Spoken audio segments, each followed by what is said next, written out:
Bapak Ibu Saudara yang terkasih, ini adalah kuas bukan untuk melukis alis, tetapi ini untuk melukis di atas kanvas.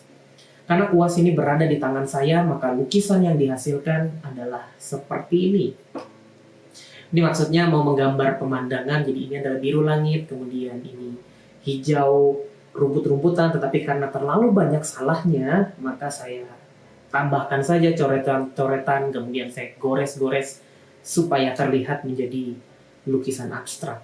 Nah, saya yakin lukisan ini kalau dijual harganya lebih murah mungkin dari membeli gorengan, atau bahkan tidak laku, saya tidak tahu.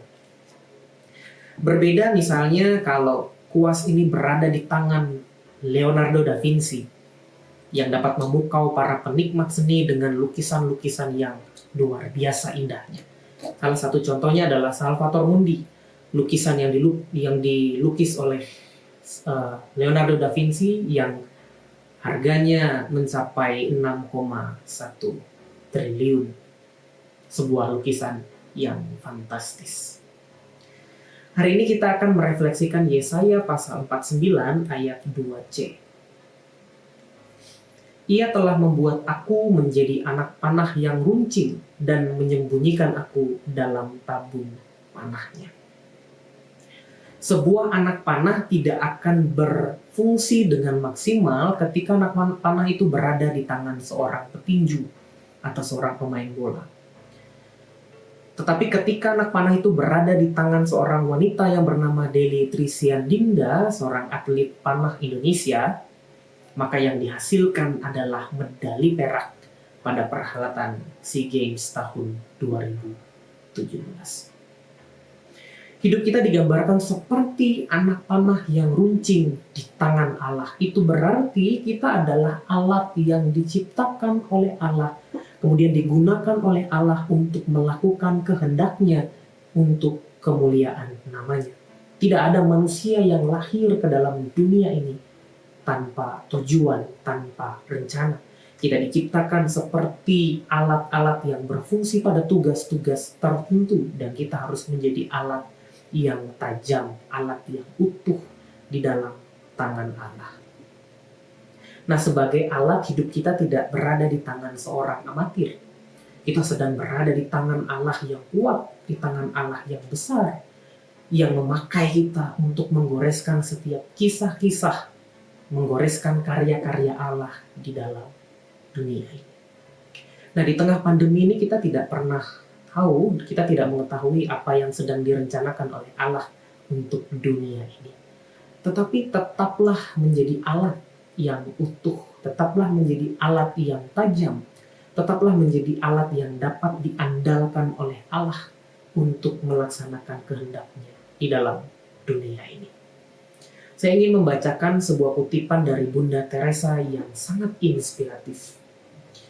Seringkali saya merasa hanya sebagai sebatang pensil yang kecil di tangan Allah. Ia yang menulis, ia yang berpikir, ia yang menggerakkan, saya hanya menjadi pensil. Kita adalah alat yang kecil tetapi di tangan Allah yang besar. Allah lah yang menggerakkan, Allah lah yang merencanakan, Allah lah yang melukis dunia ini. Tetapi kita dipakai Allah untuk melaksanakan kehendak dan tujuannya, mencerminkan kemuliaan Allah di dalam dunia ini. Di tengah-tengah pandemi ini, apa yang bisa kita lakukan, mari kita lakukan. Melalui karya yang bisa kita buat, mari kita berkarya bagi sesama kita. Memberikan apa yang bisa kita berikan, melakukan apa yang bisa kita lakukan untuk sesama kita. Dengan melakukan itu, kita tidak hanya melakukan untuk sesama kita, tetapi kita lakukan itu untuk kemuliaan Allah. Kiranya renungan di hari ini memberkati kita. Silakan berdoa secara pribadi atau bersama keluarga. Nanti saya akan tutup dalam doa bersama.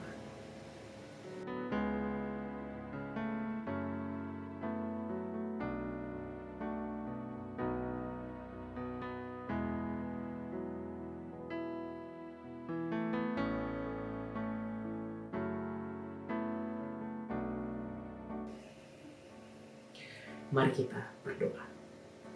Kami bersyukur Tuhan di hari ini boleh menyadari dan memahami hidup kami seperti alat. Alat yang kecil tetapi di tangan Allah yang besar. Sehingga melalui kehidupan kami, apa yang kami lakukan boleh mencerminkan keagungan Tuhan yang besar. Di dalam nama Yesus kami berdoa. Amin. Tuhan memberkati kita.